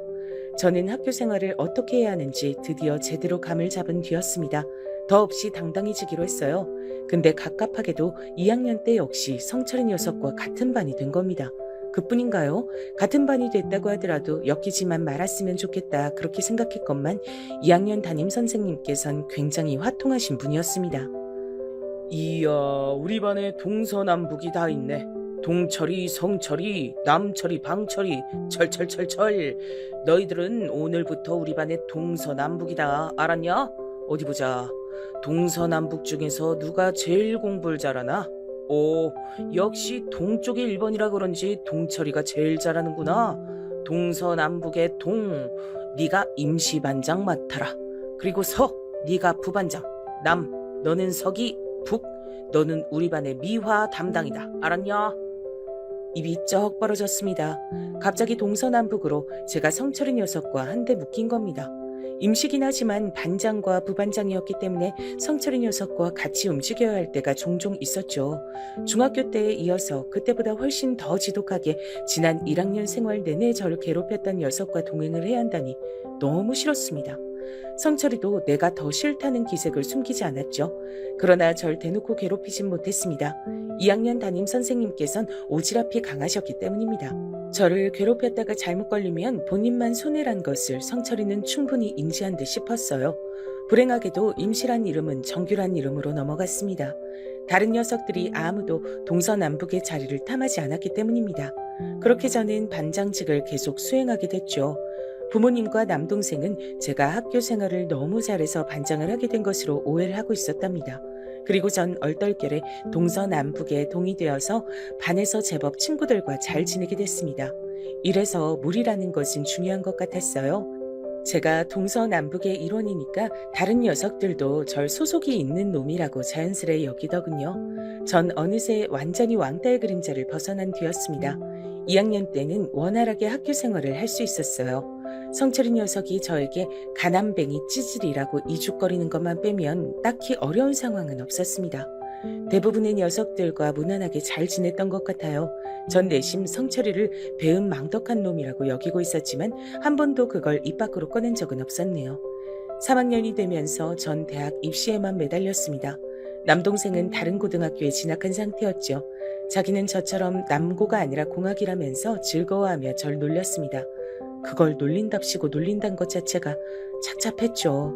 저와 같은 고등학교를 다닐 그 성적조차도 못 돼서 다른 고등학교를 간 것이었으니까요. 어느새 저의 어깨는 더 무거워져 있었습니다.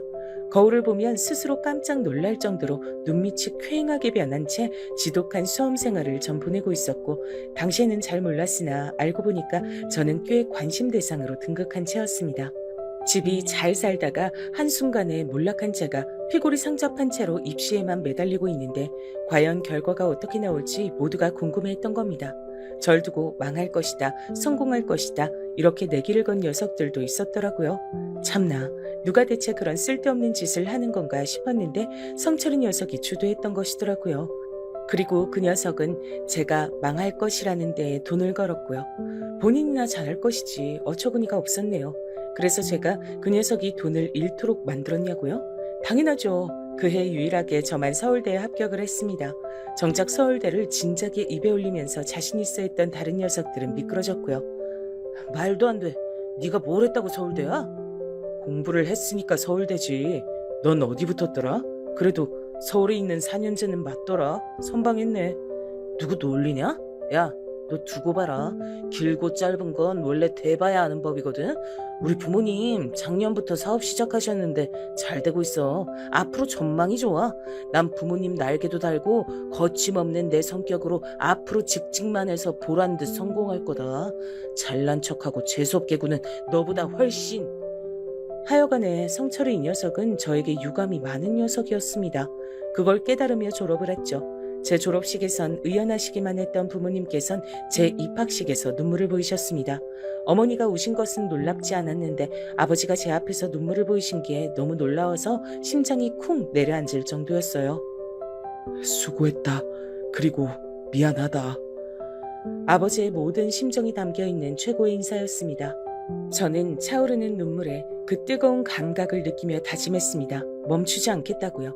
비록 실패의 맛을 보긴 했으나 멋지게 질주하며 사업적으로 성공을 거두신 바 있었던 아버지를 전 세상 최고로 존경하고 있었습니다. 아들로서 부끄럽지 않은 사회인이 되겠다고 결심했어요.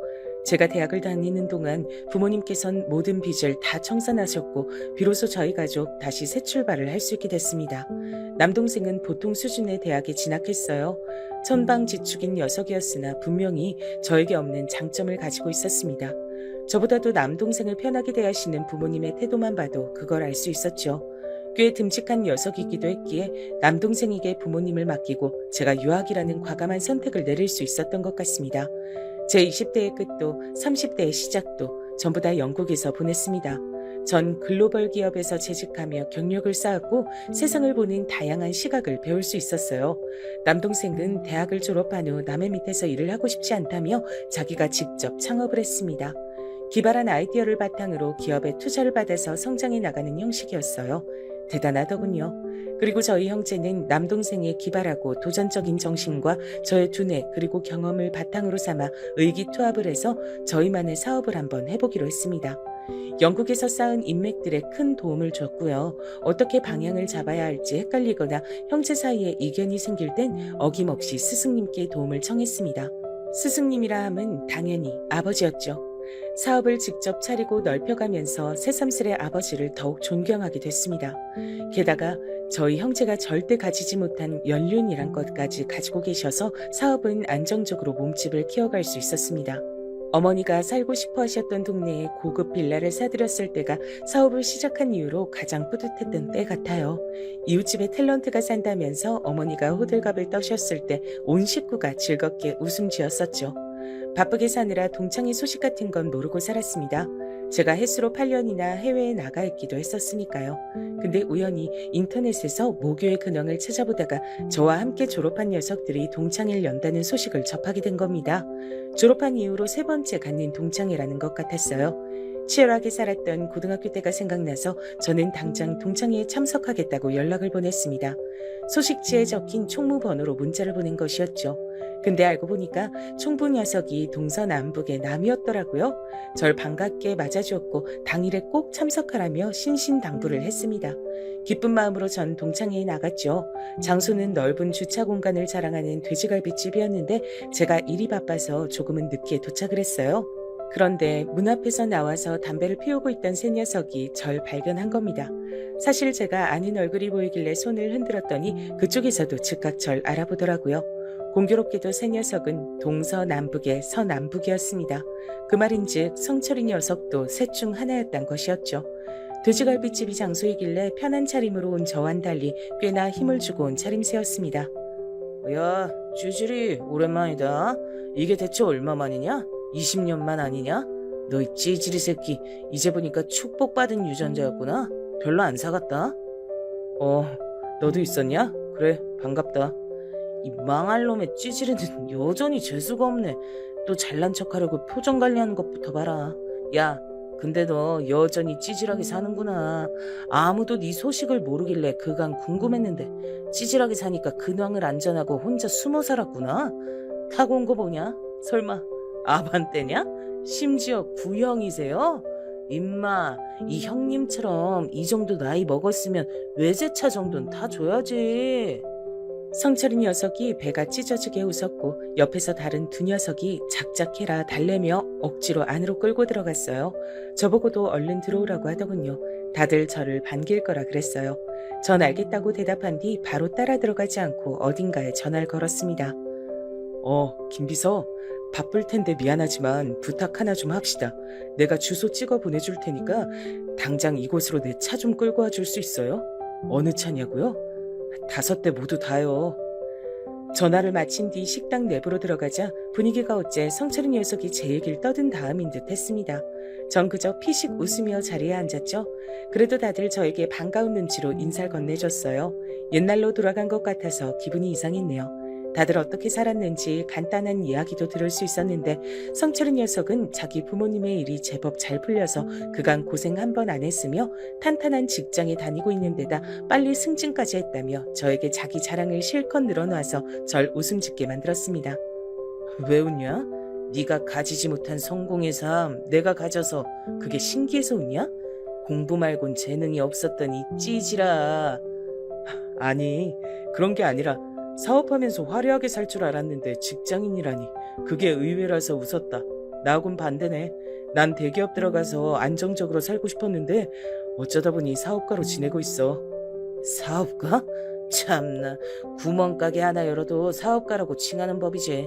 이름만 그럴싸할 뿐이야. 그래서 무슨 사업을 하시는데? 모르긴 몰라도 딱 아반떼 정도의 사업 크기겠지.